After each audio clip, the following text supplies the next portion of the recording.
హత్య నాలాంటి స్త్రీని కొట్టే శ్రీ హత్య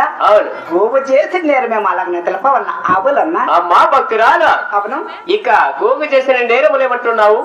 ఈ యొక్క జనసేన వందన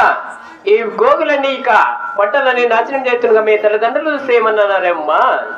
అన్న అబలన్నా అమ్మా భక్తురాలు ఆ 7 మంది అన్నగారు సత్యమంతలు అయితే పంట పెట్టినట్టే ఉంటుంది అన్నయ్య అమ్మా భక్తురాలు అన్నగారు నువ్వు చాలా ప్రాధాయపడుతున్నావు కావున మీ అన్నగారు మహత్వం ఏమిటో ఒక తూరు చూపించగలవు అమ్మా అన్నయ్య అలాగనే తెలుపమ్మా